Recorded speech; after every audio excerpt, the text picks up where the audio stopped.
So, this is going to be like my first or second take. I don't know, we'll see. But for those of you who don't know me, my name is Atum. I am currently practicing to be a breatharian, my wife included. And this is going to be the first of many videos of me journaling, or I guess creating a series of me following, documenting my journey through raw veganism, life, the cosmos, and just all around, just figuring out what works for me, and having this as a record, and hopefully some way able to assist other people who might be going on this same journey.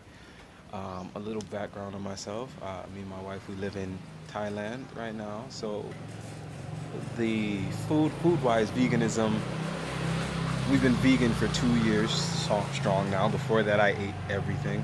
Literally, when I was living in the States, I'm originally from Miami.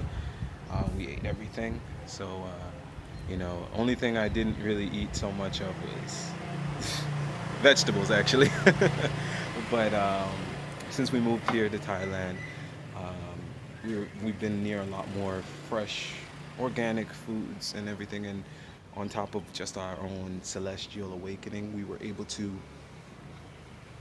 just come to waking up more to saying, hey, we don't want to eat things that hurt our body personally.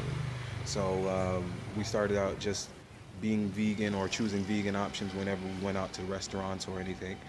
And then that slowly turned into, you know what, I'm still eating. I like to talk in almost like a third person. So it turned into a thought process of, okay, we're not eating meat, but we don't know what these people are preparing our foods with. You know, excuse the horn. My house. Thailand's a very busy place. So it turned into um, a lot of, okay, well, what's in our soup broth? What are they boiling to get their soup broth? What type of broth is that? Things of it like that. And I finally woke up and I was just like, listen, if I get the swine flu and I didn't eat the swine, I'm gonna be highly upset.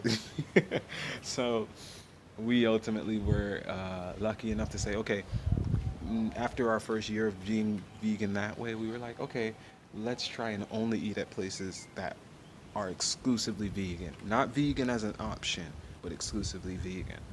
And that was great for us for this whole last year. During that time, I also found, um, as you start to purge the body of all of the negative and or denser substances, your mind's able to expand to a lot more lighter thoughts. So at that same time, I had delved into another brother on YouTube. His videos named Seven Bomar. His name is Seven Bomar, and his videos were on understanding. And I remember vividly watching one of his videos, and he was talking to a master breatharian, and I'm like, wow, breatharian, what? I had already listened to. I'm a big Jaden Smith fan, actually, musically. I like the creative arts as well as just how they were brought up. Anyways, so at one point in an interview, Jaden had mentioned there's people who are living on this planet and they don't eat anything. They just survive off of the air. He called them aeritarians. So I already had this in the back of my mind. So when I saw this brother, he's from Ohio, Ellie Tom, blessings to him if he ever watches these videos, saying that he's been breatharian strong for 20 years, and I saw his physique previously to before he started, I guess you'd say, when he was already athletic and whatnot, and then following that. And after that, I just started to just delve into his videos. I was lucky and blessed enough, my wife and I were blessed enough to be able to go to, or, COVID happened and everything, but we were able to do one of his, as well as this raw vegan master, Shayna Dean. We were able to attend one of their online seminars or classes, and we did a fast with them for 4 days straight. During that time, it was a water fast for me and my wife. Other people were doing all types of things. We didn't feel like we had as much to purge because we did do our colonics and stuff when we got here, just to clean our body. But long story short, that was that. So yeah, that's how I basically decided to start going on this path. Um, so about June is when we had our first started stepping into our breatharianism in that sense. So we just wanted to incorporate fasting more in our life. So it was already we were already practicing intermittent fasting, which I don't know about all the sciences in that sense to tell people this is right and this is wrong, but we were already practicing intermittent fasting. So that was just another step, and then we started to say, okay, we'll add 1 day a week specifically where we'll say that's the day that we have a fast or a pranic day, and after that, once we really started to feel like, okay, I'm getting more cleansed, me personally, because I had a lot to go from. For Americans, I'll say I was something like 250 pounds when I first moved to Thailand. I don't really know too much about how that equates into other things, but I'm gonna say I was over 220 kilos, or I'm sorry, 120 kilos. 120? Yeah, yeah, something like that. 120 kilos. Anyways,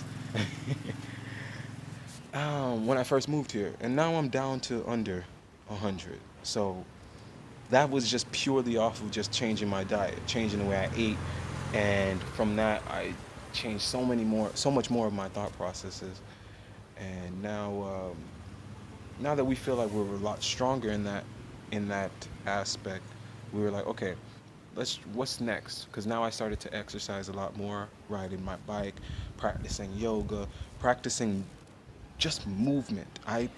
For me, um, I it's just big on practicing our movements because for most of a lot of our lives growing up in the societies that we are in have been in for the last 100 years or so, where it's school to work to prison to death type of thing pipeline. They restricted us on moving so much, and I realized how much of my energy was just bottled up and how much of that turned into just fat cells because I wasn't moving, because maybe it was a teacher or somebody who just told me no, no, no, sit still. I remember as a child, I used to be so energetic that I vividly remember a teacher duct taping my hands to my desk to make sure I didn't just, whenever she turned her back, I wasn't moving around, whatever. So, anyways, so for me, a major exercise I'm doing now is just, I guess you could call it dancing. I love to dance. I'm Jamaican. I dance all the time, and I'm great at it. But in general, I started to just move my body without the thought process of, oh, someone's judging me for this movement. They're thinking, oh, this movement is either like homosexual or just weird or all types of stuff. And I just said, you know what? No one's here in that sense.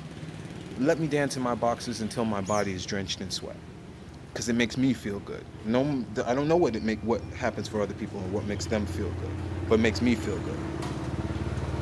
So, anyways, uh, just to talk about what my diet is going to be consisting of now.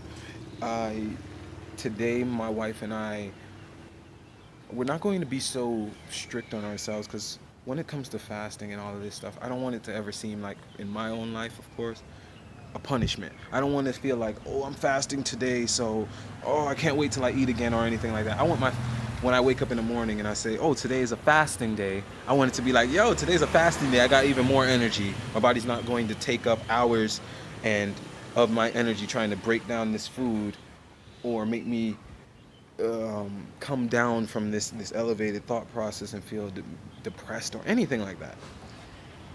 So, anyways, today we had avocados though.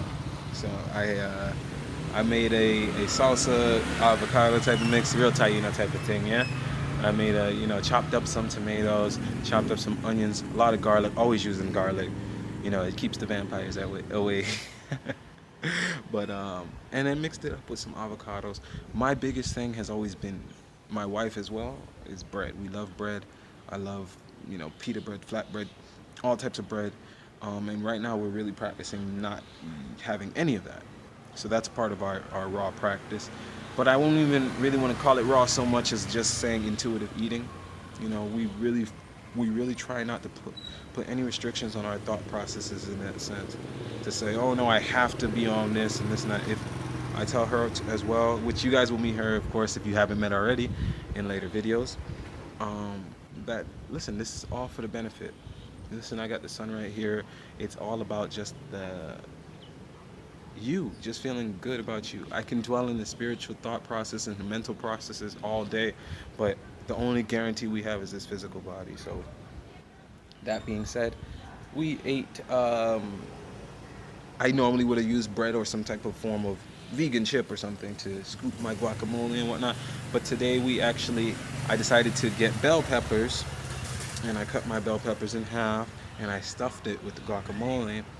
And then I have a convection oven, I think they're called. It's kind of just like an oven, and we just heated it a little bit, kind of just to get the bell peppers less. I don't even want to say less strong, but you know. Anyways, and that's what we ate. And my wife, she got some couple heads of lettuce, or she tore it apart, and she used that as like almost like a wrap. So she put some guacamole inside of it, and that was it. And a major thing that we're starting to realize too is how little. Let me move really quick. I guess you guys get a quick overview.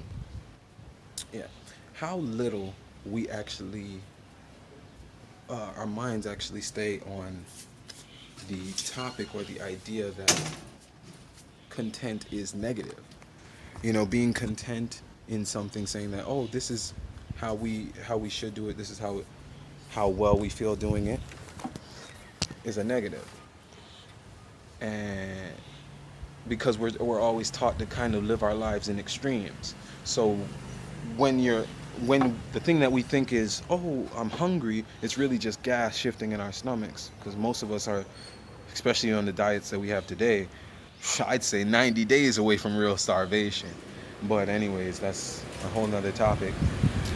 So to eat something and not feel that I'm either overate or underate type of feeling, and just honestly just feel like your body is just saying, that's enough, that was good, that's great. That's one thing that we're retraining our minds to be able to accept. Just because I'm not burping, just because I'm not passing gas or whatnot, doesn't mean that I need to eat some more food. So we ate that, and maybe about 2 o'clock. I went on like 2 long bike rides, and that's what today is. So, anyways, before I go, I just want to thank anybody who's watching these videos. I'm going to make sure that I keep them up to date. You can ask me questions. I'm not going to tell you I'm a scientist. I'm not going to tell you any of those things. I'm just Atum Ra. I'm here meditating under the sun. I just came back from my own exercise, and just wanted to see how you guys would like to go through this process with me. That's all love. So anyways, shooting y'all love, shooting you prosperity. I'll see you in the next video. Next time we probably won't have so much cars driving, I don't know. But anyways, love, blessings.